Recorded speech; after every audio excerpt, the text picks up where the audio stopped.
Okay, thanks for coming, y'all.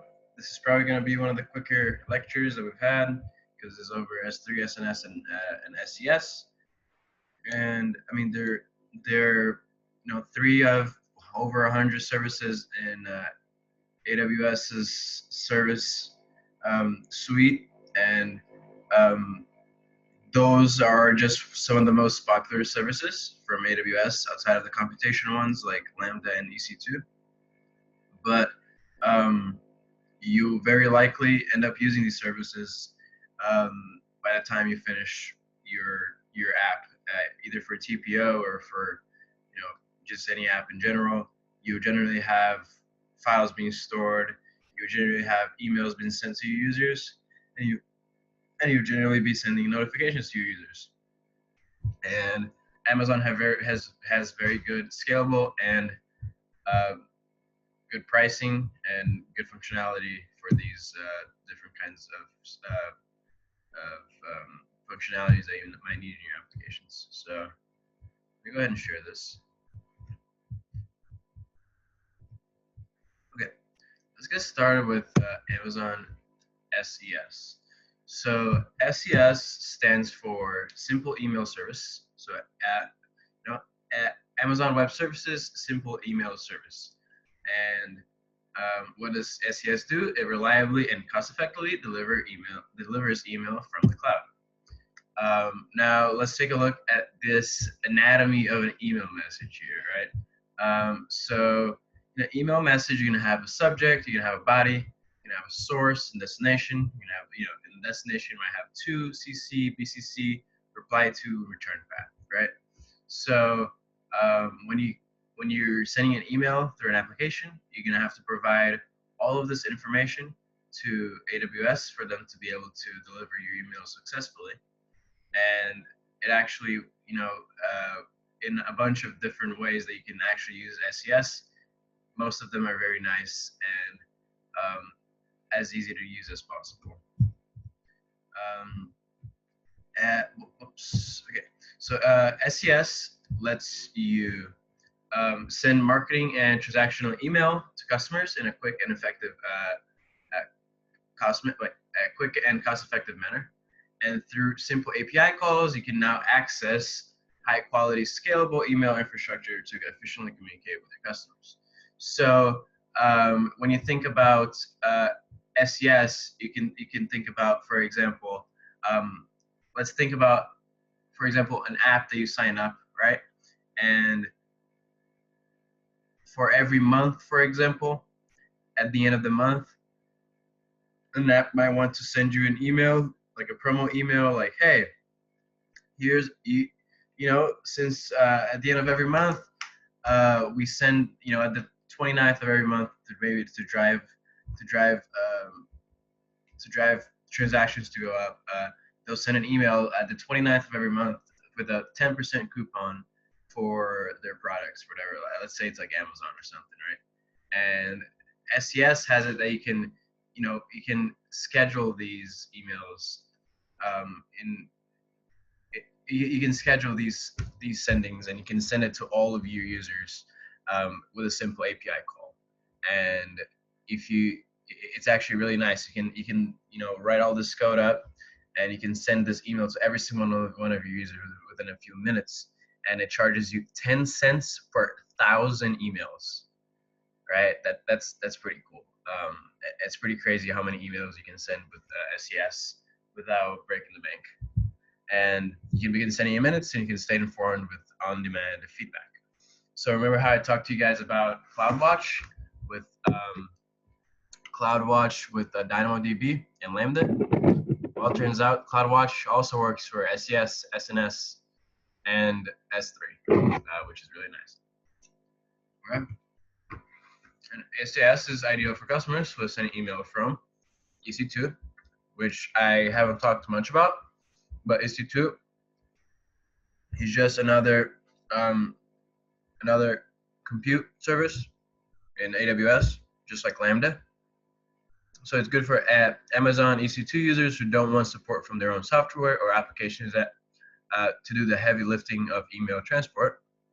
Or an internal or third-party solution who wish to eliminate the additional complexity and expense.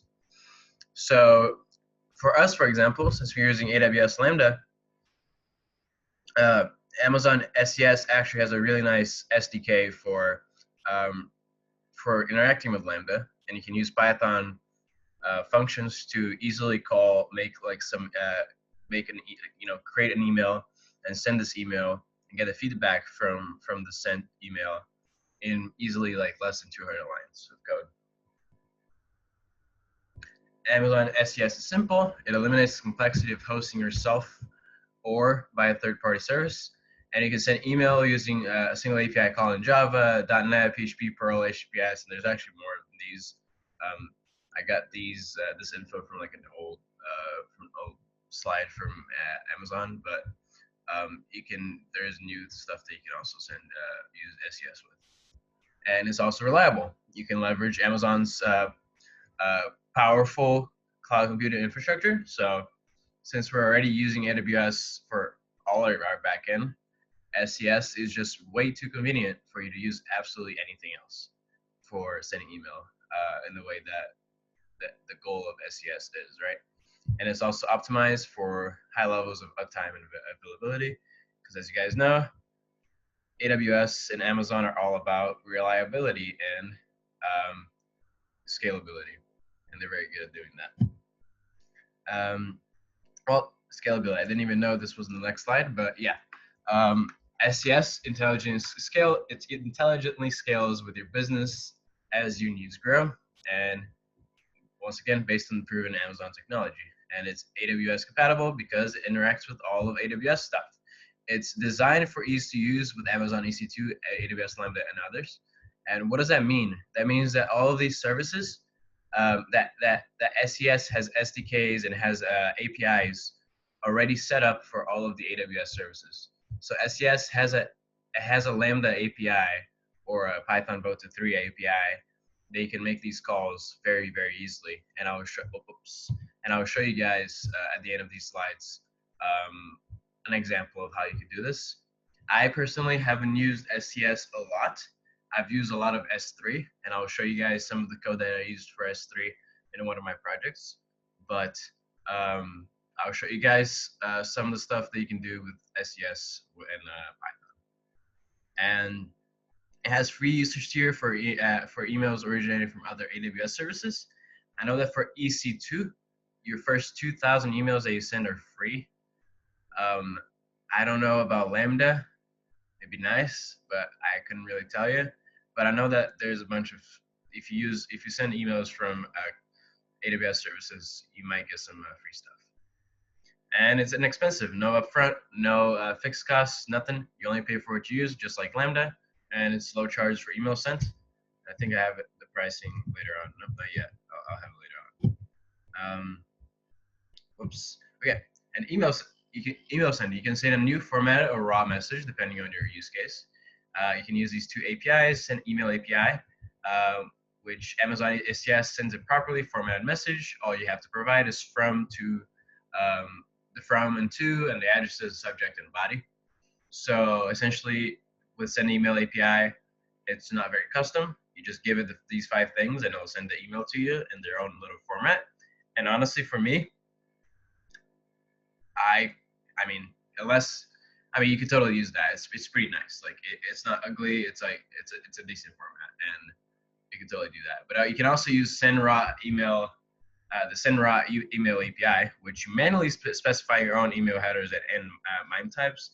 MIME is just like how the attachments are handled and how like it looks. I don't know, like I'm not an expert on this, but I am pretty sure it has to do with how the attachments look and how the packages inside the email look in general.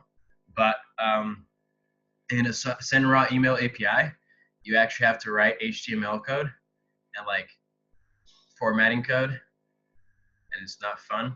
But if you want to have like a super custom email from a cool trendy company, you're probably gonna have to do this instead of using like some boring AWS formatted emails, right?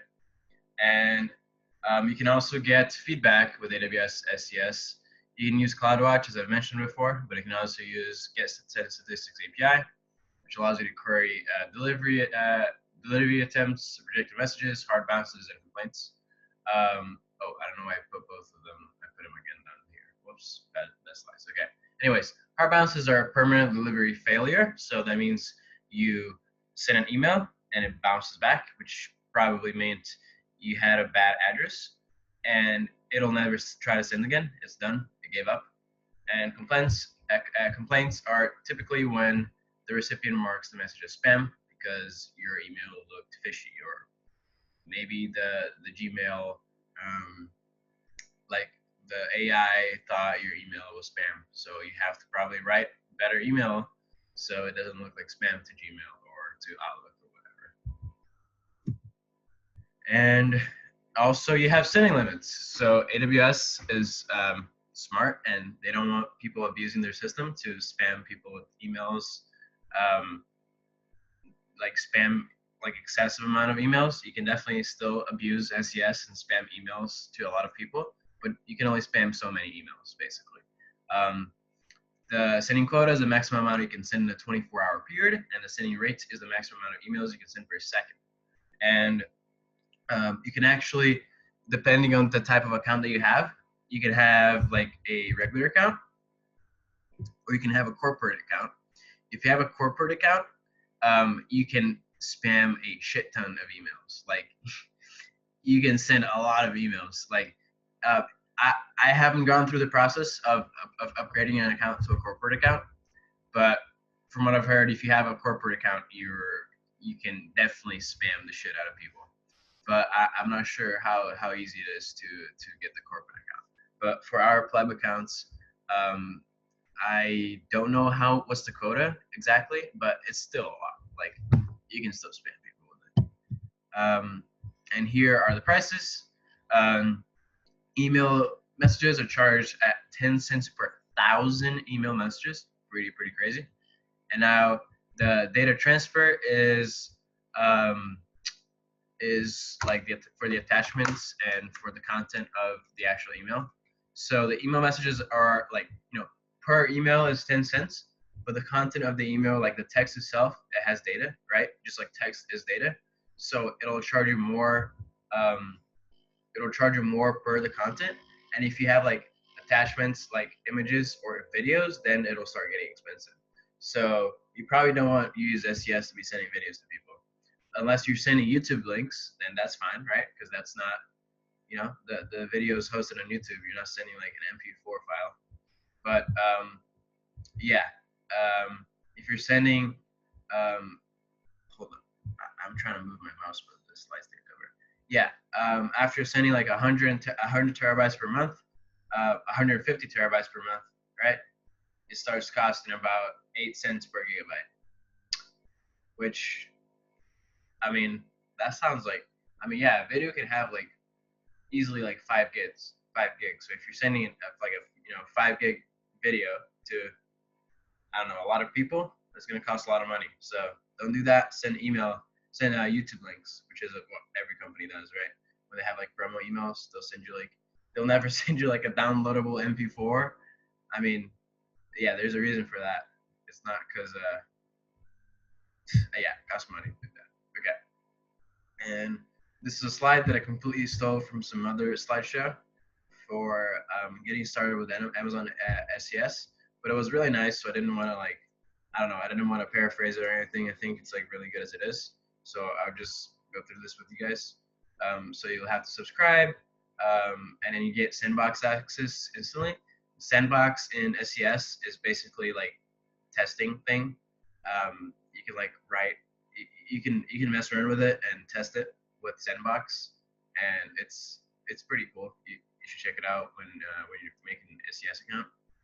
And then you can verify your email addresses. So you can create your own whitelist of verified addresses using the provided Amazon SES script, or by directly calling the API yourself.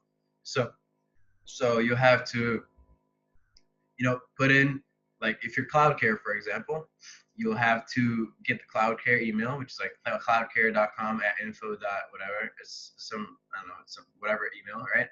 And you'll have to sign up with that email, and then like you'll get an email from Amazon to verify that you actually own that email, and then you'll verify it, and yeah, and then oops, and then you can actually start sending emails with the like from the email that you verified.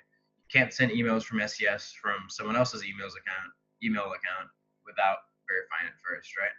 So you can send either a formatted and raw email message, as I've mentioned to you guys, and you can request production access, which means like getting those corporate accounts with very high tolerance for spam. And yeah, I don't know how to do that. And you can also get feedback using the API to query the latest information or sending your statistics. So yeah, that's all the SES stuff. And then I want to show you guys this link. If I can click it.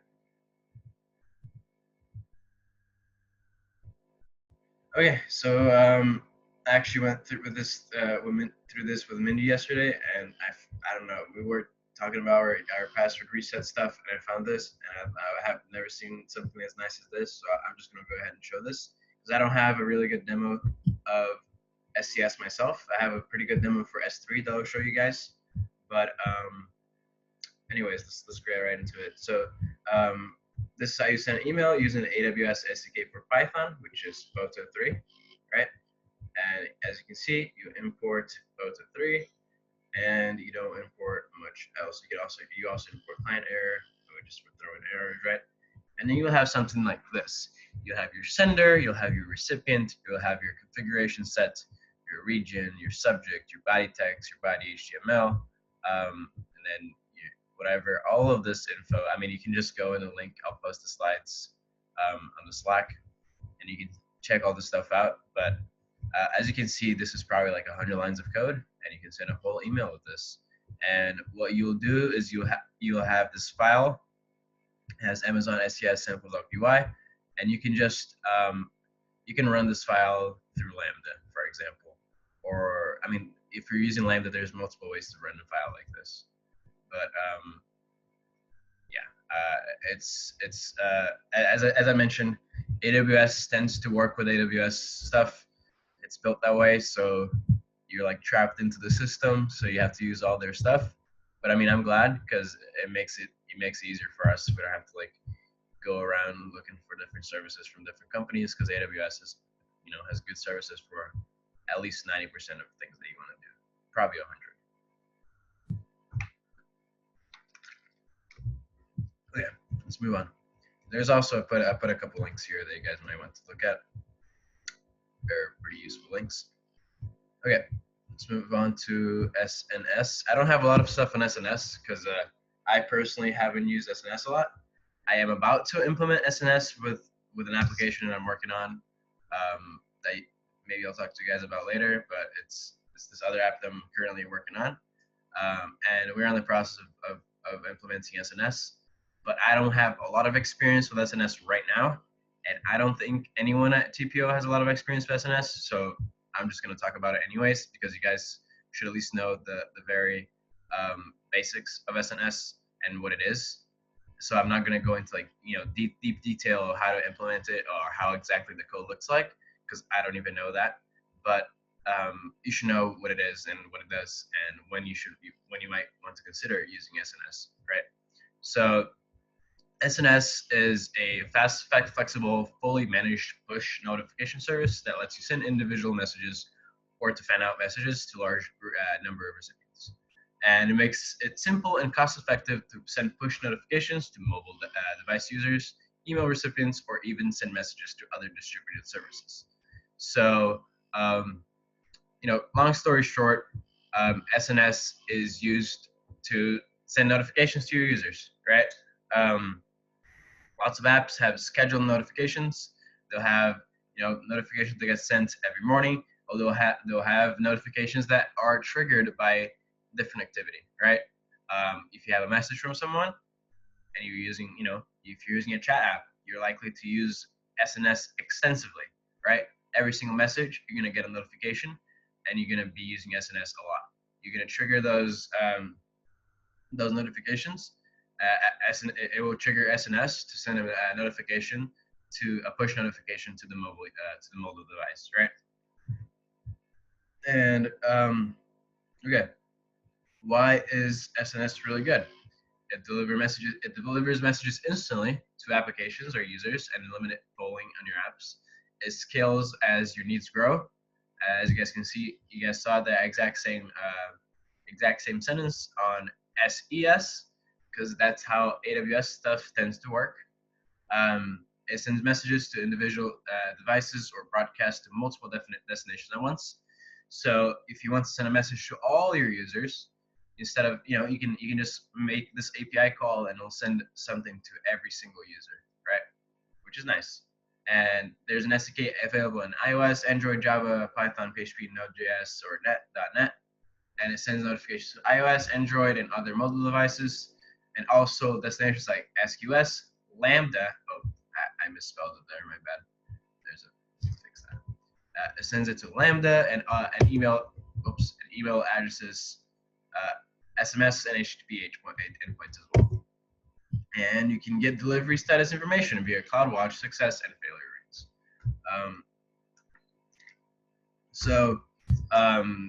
I think since we're in the second semester of our projects, SNS is typically something that you'll be implementing towards the end of a project, right? So it makes sense that you guys are soon going to have to mess with SNS and push notifications and that kind of stuff. And yeah, get ready for it. It's coming soon, but it's something that's very important about building mobile applications, especially mobile applications. But I mean, you can also have like notifications for web, but you'll typically just send email. But if any of you uses Reddit, Reddit has pretty decent web push notification. Like if someone sends you a chat on Reddit on the web, it'll actually send you a notification on your browser. I don't even know how they do that. Maybe SNS does that. But when I'm talking about SNS, you typically think about mobile and notifications on mobile, right? I mean, that's just how notifications are most widely used. And lastly, developers can get started with SNS by just using 3 APIs called create topic, subscribe, and publish. Additional APIs are available, which provide more advanced functionality. SNS also has a API friendly with Lambda using Python, so Bota 3. And you guys can look into that as soon as you start using SNS on your app. So yeah, I don't have any demos for this.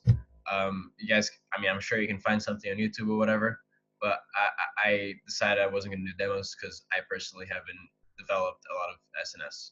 So, and there's no one at TPO who's done a lot of SNS either. So, but we're getting there, and probably by the end of like next month or the other month, we'll be doing some SNS stuff, which is kind of exciting. Okay, S3. I don't have slides for S3 because I thought I had my bootcamp slides, but I didn't find them. So I'll just talk about it for a little bit, and I'll show you guys a demo from from CloudCare, and then we're done. Okay. Anyways, S3.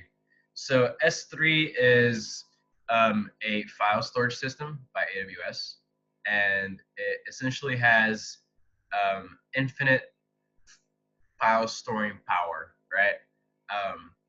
So SNS is very, very standard in the industry. It's used by a lot of big companies, like Netflix. I know that like Netflix uses it.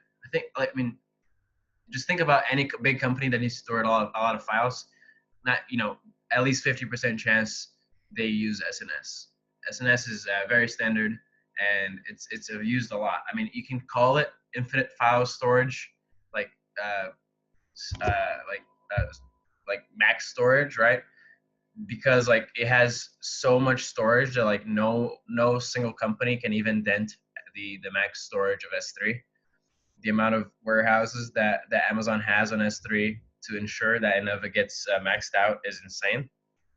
And why do people like using S3? It's cheap and it's scalable, just like all of these other services that we've just talked about, right? And it's very, very, very reliable. So if you're storing like sensitive information that maybe you don't want people to know, like, not I mean, not for one, it's very secure, right? So I mean, if you're storing sensitive information that you don't know people to know about, SNS is a good place to put that information in, and it's also very hard to lose your information. So I'm pretty sure Amazon stores, like, they have like 5 times over, like, they have your information, at least 2 other copies of it stored, right? So they'll have, like, they'll have your information stored somewhere, but they'll 100% for sure have your information somewhere else. Like, they have backups, and they have backups of backups of backups, right? Like, Amazon is serious about this stuff, and they're very, like, they're very well known for having extremely reliable and secure data. So that's why people use S3. It's just easy to use. It's scalable, secure, reliable, and I mean, there's nothing else that you need for a file storing system, right? I don't think I went too much into what S3 is capable of doing.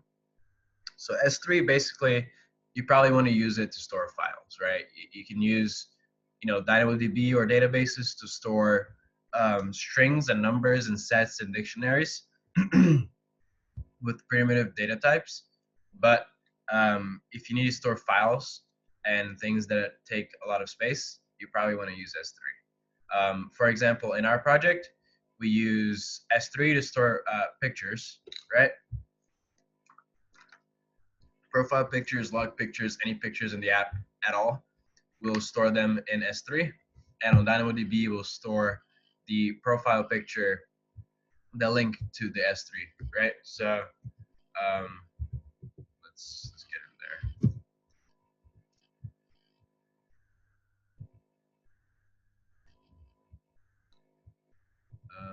Store logs.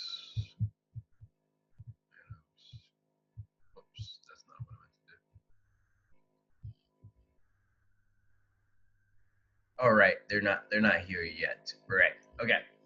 Actually, I don't store on CloudCare. I don't store a link to the S3 images on our data table. Sorry, database, because I have, for at least for the profile pictures, I have specifically a path that is always the same. It's just like email. It's like first name dash last name dash profile pic or whatever. You guys will see that in a second when I'll show. So I don't have to do that for the profile pictures. But for the logs, when we have pictures of the logs, we'll definitely have to keep links to these images that are stored in S3. So you'll have essentially S3 is where you actually store the image and the content of the image, and like how, however big it is, like a few megabytes, right? And in your database, you'll likely have a link to that image that is stored in S3, right? So let's see what S3 looks like.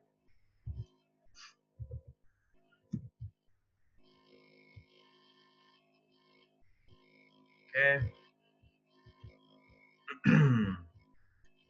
So as you can see, we have a bunch of S3 things here. All of you guys have your own S3 bucket because it deployed with Lambda. We should probably delete these. I don't think they cost any money right now, but we should probably delete them anyways. I didn't even realize that. But as you guys can see, the way I have my S3 like structure set up, I have all of our users. They instantly, as soon as they add any pictures into S3, any files, right? But for this app is just pictures. As soon as that happens, I create a folder for them with their email, right? Which is their, if you have a database of users, you likely want to have the folder be called be your primary key for that database, right? So in our case, it's our email. Or if you have like a unique ID, which is a little bit better way of doing a database, because then you can actually change your email. But that's another story. You would probably have that unique ID as a folder. I mean, you just want to have unique file pathing, right? So you never want to have two people with the same path to a picture. So you have to have it, whatever the key is, because the key is supposed to be unique, correct? So if your email is not unique and you have like a sort key, you probably want to like concatenate those as a string and put them in the S3 here. Okay, so what does it look like? We go in here, and for now, inside everyone's folder, they'll have a thing called profile pic, right? And it's stored right here. And as you can see, if you can copy this URL, and this URL is like where your image is located, right? So this is the kind of link that you can actually store in your database, right? And when you click on it, you can open it, right? Oh, this is not actually like openable, like, it doesn't have like Windows doesn't recognize this because it doesn't have like a .png at the end. But if you just add it, if you just link it in there, it'll read it. And as you can see, this is what my profile picture looks like for that user. Because I mean, I was just testing it, so I just put whatever was on my phone, and that's what it looks like. And all of my users have profile pictures, and well, I mean most of them, and they're all stored in S3. And I think we're not spending any money on S3 just yet, because we have such small amount of data in S3. But as we start implementing other features with the logs being stored, it's probably going to get there to the point that we're spending some money on S3. So let's look at the code and see what it looks like. That was hard. Yeah. Cool. All right. So this is more or less what S3 code looks like for Lambda, right? So we have our bucket name called sort photos, as you guys saw, right? And we have our S3, which is just a client from Boda 3. So yeah, integrated SDK once again. So what I do is like any other post method, I load in the event body. I mean, by the way, I would write this with you guys, but as you guys can see, there's some really annoying code right here, and I do not want to memorize this code to have to write it for you guys. But so we're just reading it today. We'll write some lambda code some other day. Okay. By the way, do you guys have any questions so far? I've been talking for like 30 minutes now. Everyone good? Okay, maybe that's a good sign. All right. Okay, we will. So what I do is I pass in this image in base 64 from the front end to the back end, because that's just the way that I had this image in the front end. You don't always have to pass it through base 64. You can do it quite a few different ways, but that's just how I chose to do it, and it worked that way. So I just went with it. And you can Google and find different ways that you can pass it through a HTTP request, but base 64 is definitely one of them. And it doesn't because when you like stringify an image, right, a lot of the time it makes it like bigger than the image itself. Like I think when you transfer something into base 64, it makes it like 20% bigger or something like that. So you definitely need to take that into consideration. So this is what we're going to try to do when we upload the image. We're going to do S3 response is going to be equal to S3.putObject. As you guys remember, when we had tables in DynamoDB, we'll just do put item, right? So this is very, very familiar. You'll just do put object, and you just give it the bucket name, the file path, and the file content, right? The file path is already determined from our data, right? Because I passed that in from the front end, right? I'll show you guys what that looks like in a second. And I would try this. And then if there's an exception, I would just raise an error, right?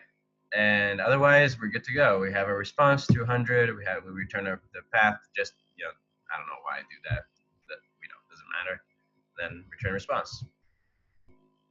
Now, when I want to download an image, right? this is what we're gonna do. And instead of I know it's crazy, right? Instead of calling put object, you're gonna call it get object, and you're gonna give it the exact same parameters, except you don't need to give it the content because that's what you're getting now, right? And you don't need to worry about this stuff. Um, Whenever you actually writing code, you're gonna Stack Overflow this and you're gonna figure it out because this is just annoying. I probably spent like hours on this because it was just like annoying format that wasn't letting my thing to work. So it's just the way that base64 strings work. Since I was doing that on the front end, I had to pass it back as a base64 just so things could work out correctly, right? So just when you encode it and you stringify it, you end up getting like a B, and you end up getting quotes, and like you have to replace them with empties, so it like gets rid of them, right? So that's just what happens here. I stringify and then it ends up with a B and a quote, and I have to replace them with nothing, so it erases them, right? And then yeah, that's it. That's pretty much it. So let's look at it in the front end, and then we'll wrap up soon. In the front end, it looks something like this. So where is it? It's in lib. Whoops. It's in lib. Screens, image handle, upload. Oh, here it is. Okay. So I resized the image to reduce the file size. So since it's profile images, I just have them on the corner of the screen, right? So instead of like, it's really hard to compress images taken from a phone because they're already JPEGs, and JPEGs are not really losslessly compressible. I'm not sure yet if you guys are not familiar with that. To losslessly compress an image, it means that you're compressing the size of the file with, someone said in chat. Yeah, PNG. Yeah. To losslessly compress an image, it means to compress the image without losing any integrity of the image itself, right? So it would be essentially you decrease the file size, but you lose zero information of your actual picture, right? Or your file, right? For some of you that are taking 314 right now, I think Mindy, I think all of you except Nicole, right? Yeah.